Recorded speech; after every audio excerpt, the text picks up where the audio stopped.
What must I study to get a job in a just transition? Are there enough jobs in the energy sector?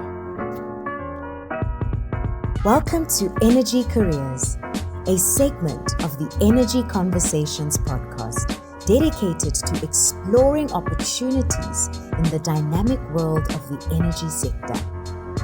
For 13 years, I've had the privilege of navigating this sector, and it has significantly shaped my professional and entrepreneurial journey.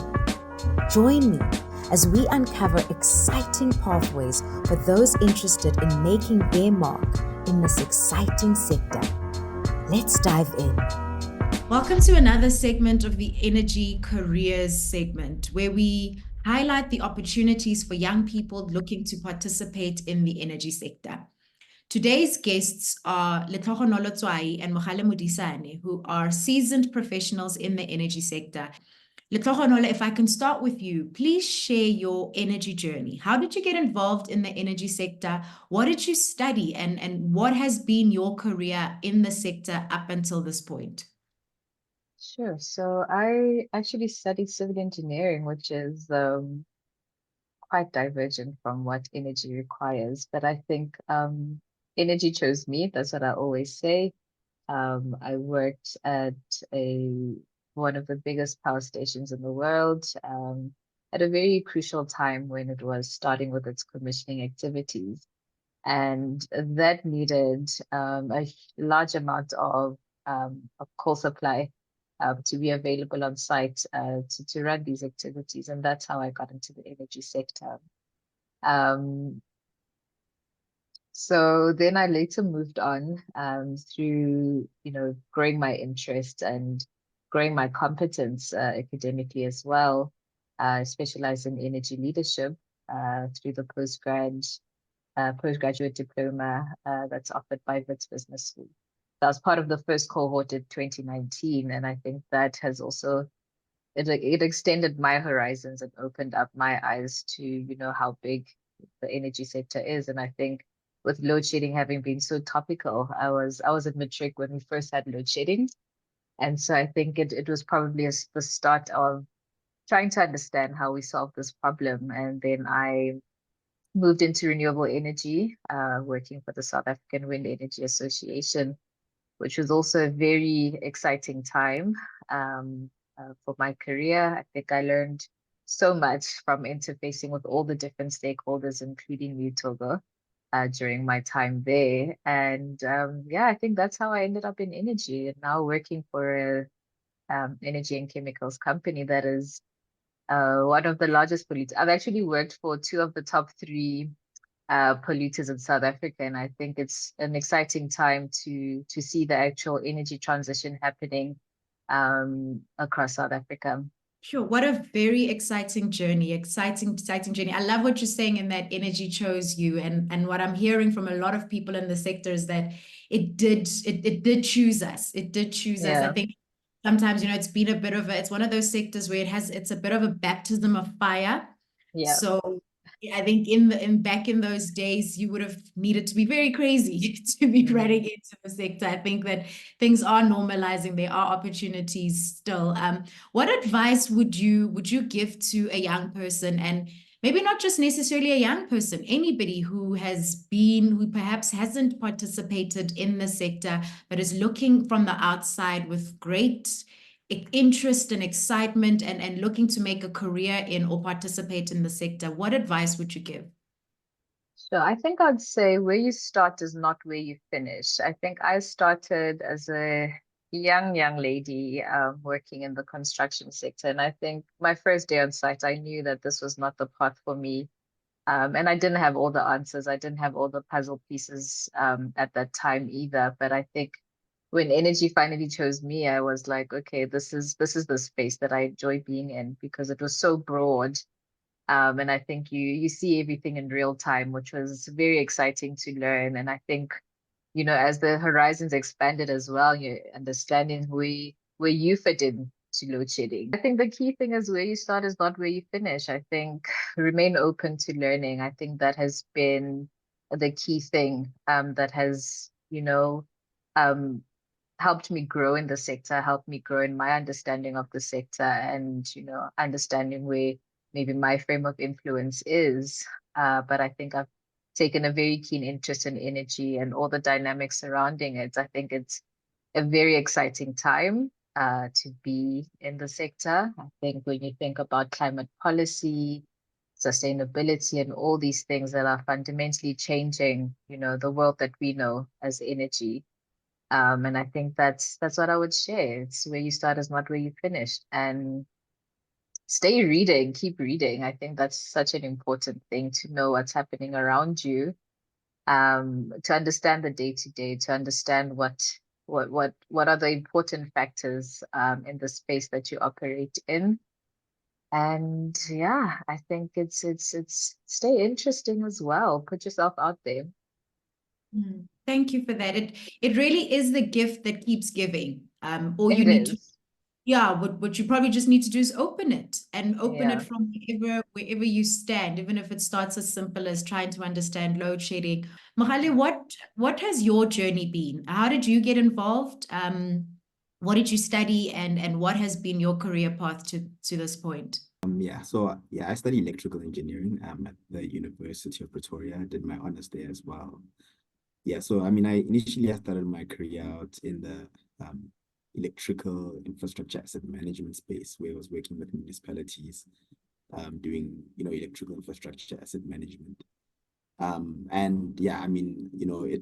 It was okay, but I always felt that it wasn't gonna be where I would land or end up. And around that time, I started to grow a bit of interest in the energy space. This was around 2016, 2017. And I knew like that, from my little knowledge that I had, which was not much, that it seems as if the world was going in this direction somehow. And I wanted to be a part of that.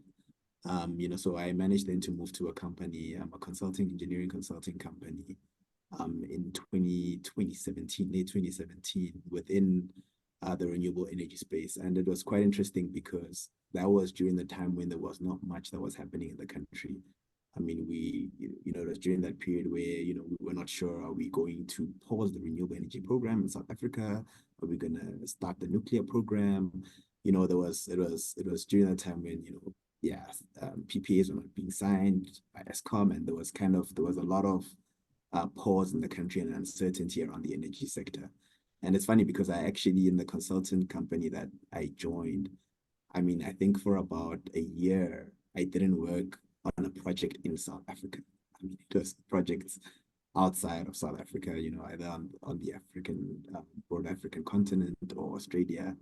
It was a bit of a risk, but as you said, Thokozi, the things are settled now, and it seemed to have paid off, which I'm quite glad about. So that's pretty much how I got involved. And then from there, I moved to the current company that I'm in. I've been here for about 4 years now, just over 4 years. No, yeah, about 3 to 4 years. And that's pretty much how I got involved in what I do. Thank you for that. Thank you for that. And you've really highlighted, I think, the dark days of our sector where, we saw a lot of great work, some of us being involved from round one of these projects. And I think that period from 2015, where you had to find a way to keep participating in the sector, even if it meant doing some work cross border, but it really just shows a testament of stay the course, the winds of change do come across, and now I think your career is an example of somebody that's been able to take it and really just ran with it and flourish with it. For the little time that you've been in the sector for, I think you've done phenomenally well, and a young leader to really look out for. And thank you very much. And also maybe just some advice that you'd want to give to any young person looking to participate in or make a career in the sector. Yes. So, the sector is extremely broad. I study electrical engineering, but it's not even just for engineers.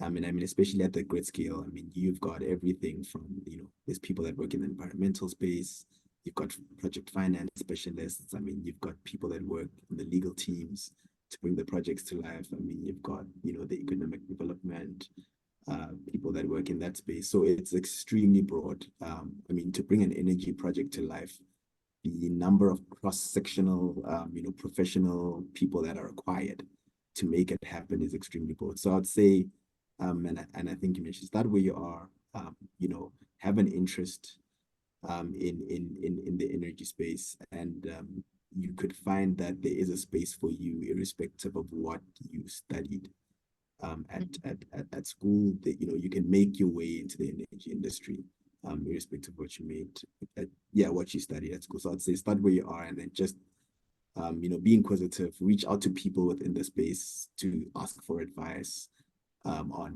certain things, because it's quite a small industry, and the people within the industry tend to know each other quite well. So if there's young people or people who are looking to enter into the space, if your name is out there and opportunities come up, it's very easy to refer you to someone who knows someone, and that's kind of how it goes. So I'd say, just be inquisitive, start where you are, and just continue to grow and learn. There's plenty full of space, and looking at the IRP and all of the country's plans, we're just at the beginning. To add something, and I think it's also important for us to remember to pay it forward. I think understanding our collective responsibility to bring young people into the sector as well. I think it's quite important. I think had it not been, for being chosen in that one interview, things would have been completely different. So I think it's also important to note that.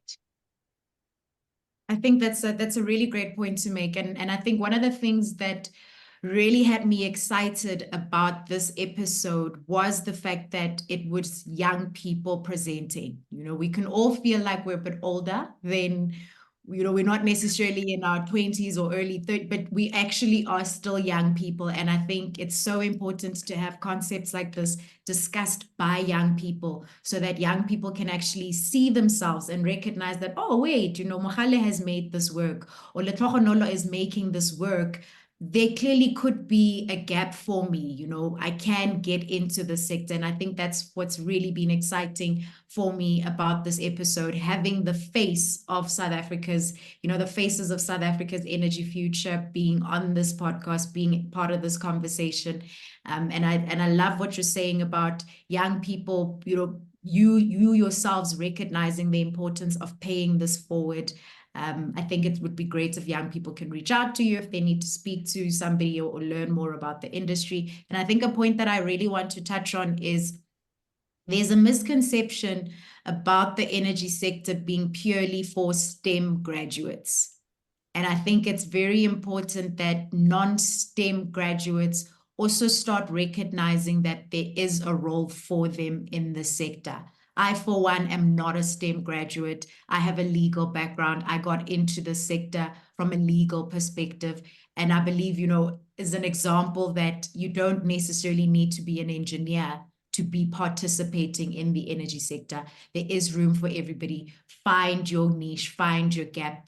Just keep learning and keep opening yourself up to those opportunities. And with that, I'd like to close off this segment of Energy Careers and thank you both so much for the time that you've afforded us, and thank you very much. Thank you for tuning into Energy Careers, where we explore the endless possibilities in the energy sector. Don't miss out on future episodes where we'll feature more inspiring journeys and insights on how to embark on your own energy career path. Subscribe now to the Energy Conversations podcast and unlock the door to exciting opportunities